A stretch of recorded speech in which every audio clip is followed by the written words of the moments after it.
Hello dear students, कैसे हैं आप सब। मैं उम्मीद करता हूं कि ठीक ठाक होंगे। तो आज मैं बात करने जा रहा हूं एक बेहद इंपॉर्टेंट टॉपिक के बारे में, पॉलिनोमियल, जो कि क्लास 9th का सेकंड चैप्टर है। इसलिए नहीं इंपॉर्टेंट है कि ये क्लास 9th में, इसलिए कि सेम चीज़ आपको क्लास 10th में भी देखने को मिलेगा, पॉलिनोमियल, और सारी चीज़ें तकरीबन सेम है। तो चलें शुरू करते हैं। तो यहाँ पे मैंने एक एग्जाम्पल लिखा 2x + y + 5। थोड़ी सी पुरानी चीज़ें मैं आपका रिकॉल कराना चाहूँगा यहाँ पे। तो मैं उम्मीद करता हूँ कि आपको मालूम हो x क्या चीज़ है, यहाँ पे वेरिएबल, ऑफ कोर्स y भी वेरिएबल ही होगा। फिर 2 क्या चीज़ है, यहाँ पे 2 को हम बोलते हैं कोफिशिएंट,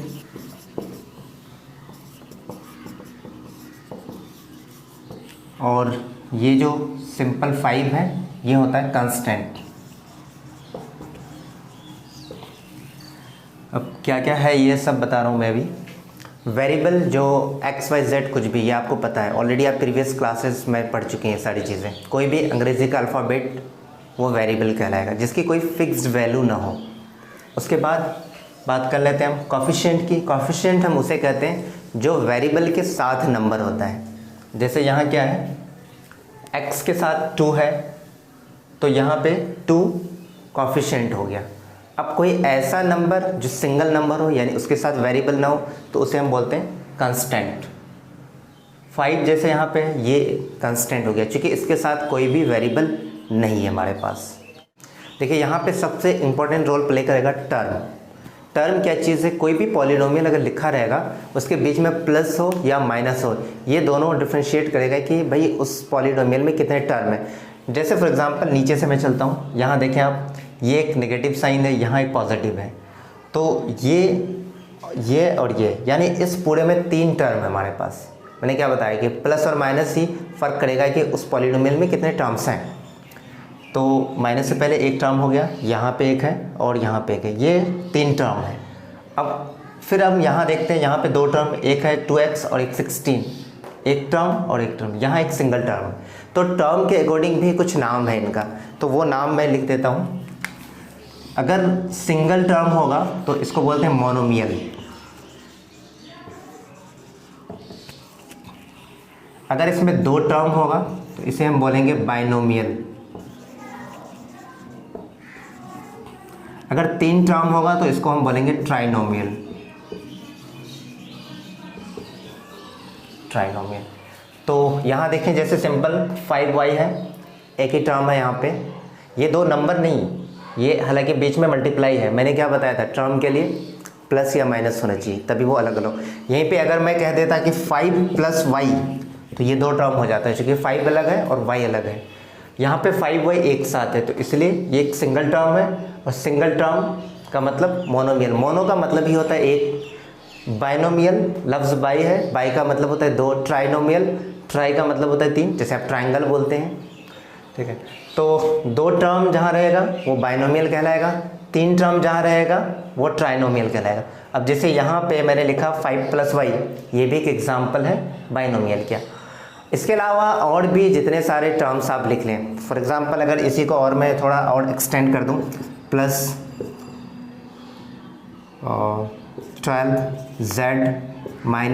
- 16, तो इसमें 4 टर्म है, तो इसको हम पॉलिनोमियल बोलेंगे। ये सब भी पॉलिनोमियल कहलाएगा।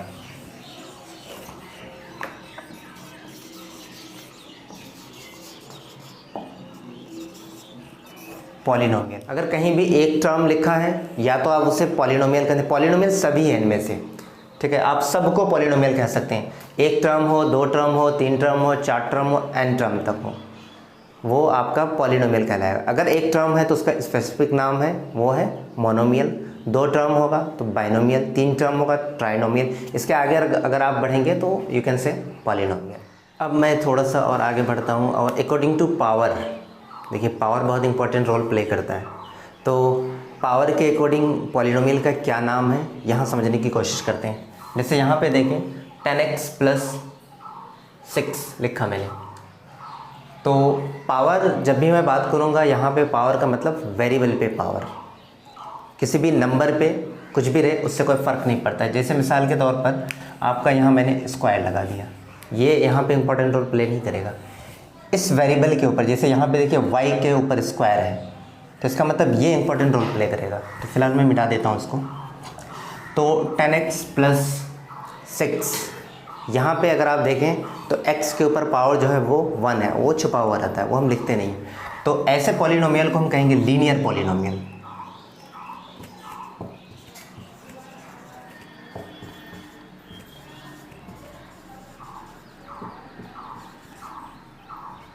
Linear polynomial. अब यहाँ पे देखें आप, लेकिन यहाँ टर्म दो है, टर्म यहाँ पे फैक्टर नहीं है। टर्म के अकॉर्डिंग हम पहले ही बात कर चुके हैं। जैसे यहाँ पे 2 टर्म है तो ये बाइनोमियल कहलाएगा, यहाँ पे 2 टर्म है ये भी बाइनोमियल कहलाएगा। लेकिन अभी जो मैं बात कर रहा हूँ ये पावर के अकॉर्डिंग। तो पावर के अकॉर्डिंग यहाँ देखें आप 5y² प्लस 15, y के ऊपर पावर 2 है, तो ऐसे पॉलिनोमियल को हम कहेंगे क्वाड्रेटिक पॉलिनोमियल।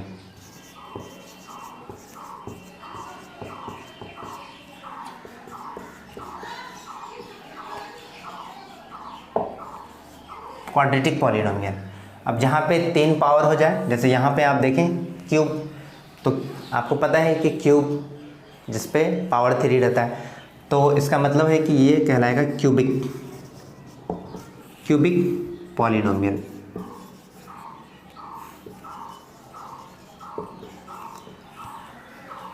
तो यहाँ तो क्लियर हो गया होगा आई होप कि पावर के अकॉर्डिंग क्या क्या नाम होता है। अगर एक पावर होगा तो इस वेरिएबल पे पावर, ये चीज़ वेरी क्लियर होना चाहिए। वेरिएबल पे अगर एक पावर है तो वो लीनियर पॉलिनोमियल, 2 होगा तो क्वाड्रेटिक, और 3 होगा तो क्यूबिक पॉलिनोमियल। अब एक एग्जांपल के तौर पर यहाँ मैं लिख दूँ कि सिर्फ 16 मान लेते हैं, ये एक नंबर है, सिंपल नंबर है, एक टर्म है, बिल्कुल एक टर्म है। ऐसे क्या ये पॉलिनोमियल है? ये भी एक एग्जांपल है पॉलिनोमियल। तो ऐसे पॉलिनोमियल को हम क्या कहेंगे? जी हाँ फ्रेंड्स, तो मैं बात कर रहा था इसका ओनली 16। तो ये सिर्फ एक क्या है?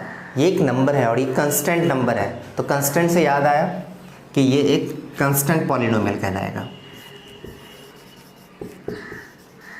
Constant polynomial. इसके बाद एक और आता है सिंपल ज़ीरो। तो 0 से 0 पॉलिनोमियल। आई होप कि ये सारी चीज़ें क्लियर हो गया होगा आपको। 0 polynomial, constant polynomial, constant polynomial जहाँ पे सिर्फ नंबर हो। 0 पॉलिनोमियल वो तो ऑलरेडी 0 है ही। इन सारे डिस्कशन के बाद एक चीज़ मेरे जहन में आया कि एक्सप्रेशन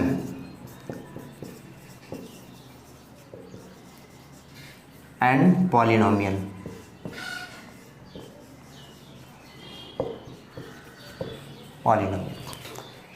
ये दोनों एक ऐसा टॉपिक है जिसमें बच्चे बहुत कन्फ्यूज्ड होते हैं। देखिए, इन दोनों के डिफरेंस को हम 2 एग्जाम्पल के थ्रू समझने की कोशिश करते हैं। एक हमारे पास p² + q - 100 और दूसरा है 10x⁻⁻5 + 2। तो क्या फ़र्क है दोनों में? आपको देखो, एक चीज़ ध्यान रखना है कि पॉलिनोमियल के लिए शर्त है कि पावर होल नंबर होना चाहिए, वो मैंने पहले बता दी। पहले तो आप फर्स्ट एग्जाम्पल पे कंसंट्रेट करें। p² + q - 100। देखिए यहाँ पे इसके ऊपर पावर 2 है, यहाँ पे 1 है, 1 छुपा हुआ रहता है। तो क्या ये 1 और 2, ऊपर की बात कर रहा हूँ मैं, 1 और 2, क्या ये होल नंबर है? बिल्कुल होल नंबर है। इट मीन्स कि ये एक पॉलिनोमियल होगा, ये तो पक्का है। इस पे बात कर लेते हैं हम। x⁻⁻5, पावर सिर्फ और सिर्फ वेरिएबल पे, x⁻⁻5, यहाँ कोई वेरिएबल नहीं है, तो ये क्या होल नंबर है? -5 नहीं है, वो एक नेगेटिव इंटीजर है। इट मीन्स कि ये पॉलिनोमियल तो खैर नहीं होगा। तो फिर क्या होगा? एक्सप्रेशन हो जाएगा। एक्सप्रेशन के लिए बहुत ज़्यादा आज़ादी है, पावर कुछ भी रहे, कोई फ़र्क नहीं पड़ता है। लेकिन पॉलिनोमियल के लिए शर्त है कि पावर होल नंबर होना ज़रूरी है। अब लास्ट में मैं 2 एग्जाम्पल लिखा हूँ यहाँ पे, 2m + √y + 3 और नीचे है x + y² + √2। आपको पहचान नहीं कि इनमें से कौन पॉलिनोमियल है, कौन एक्सप्रेशन है। देखिए, एक्सप्रेशन तो ये क्लियर है कि दोनों हो जाएगा, पॉलिनोमियल कौन है ये पहचानना बहुत ज़रूरी है। तो देखिए, मैंने क्या बताया था कि वेरिएबल पे पावर होल नंबर, ये चीज़ ध्यान में रहे। यहाँ m के ऊपर पावर 1 है, यहाँ क्या है? y √अंडर है, ठीक है। तो रूट की वैल्यू कितनी होती है? हाफ होती है। तो इसका मतलब ये हम कह सकते हैं कि अगर इस रूट को हटा दूँ मैं तो यहाँ पे हाफ लिख दूँगा, चल जाएगा। बात वही है, सेम, कोई फ़र्क नहीं पड़ेगा इन दोनों में। तो क्या हाफ होल नंबर है? नहीं है। होल नंबर स्टार्ट फ्रॉम 0 1 2 3, तो इट मीन्स कि ये तो पॉलिनोमियल होगा ही नहीं, बट एक्सप्रेशन हो जाएगा, उसमें कोई दिक्कत नहीं। इसका क्या होगा? x plus y square plus √2। यहाँ क्या होगा? ये आपके लिए क्वेश्चन है, ये मुझे ज़रूर आंसर करेंगे आप। क्या होगा इसमें? ये तो मैंने बता दिया। इसका क्या होगा? ये is it example of polynomial और expression? Okay, thanks for watching.